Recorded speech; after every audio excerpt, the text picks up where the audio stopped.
Workers cut an ordinary-sized car in half using cutting wheels.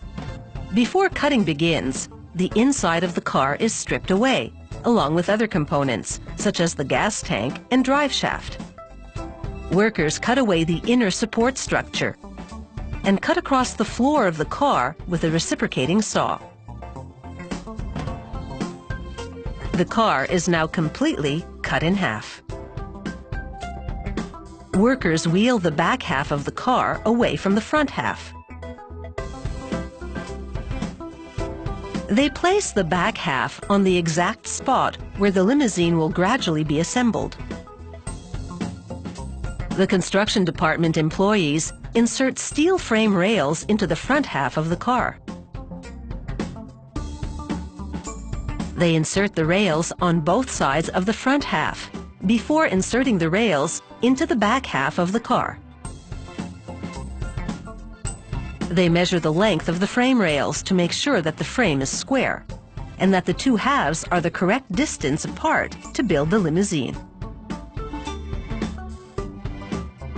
A worker welds the rails to the frames of the front and back halves of the original car.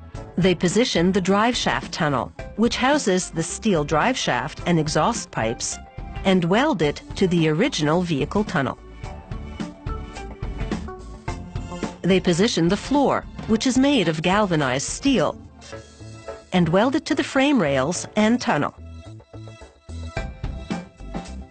They weld the steel roof rails into place. They connect the new rails to the roof rails in the original vehicle.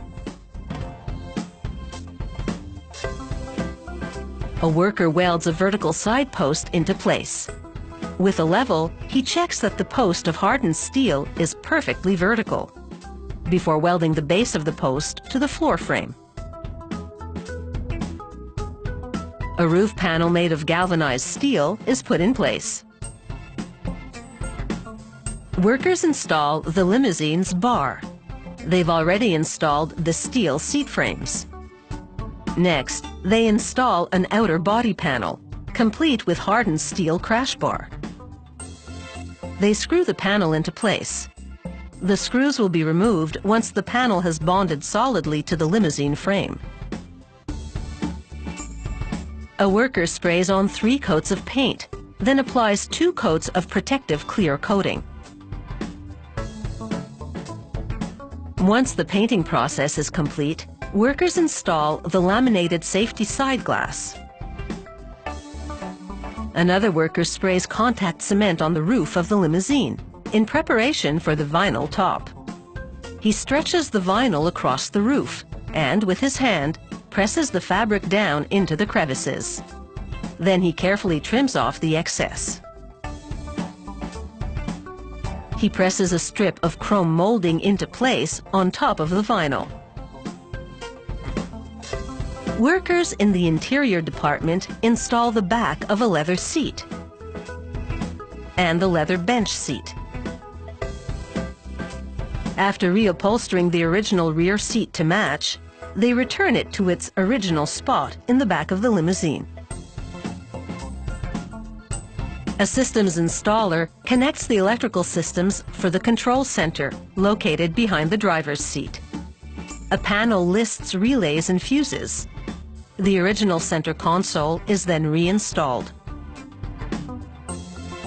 A worker installs a video monitor in the limousine. Next, he rolls out the floor mats. The acrylic disco bar lighting system is tested. In just 21 days, the original car is transformed into a luxurious limousine. With test drives and quality control checks complete, enjoy a ride in the lap of luxury.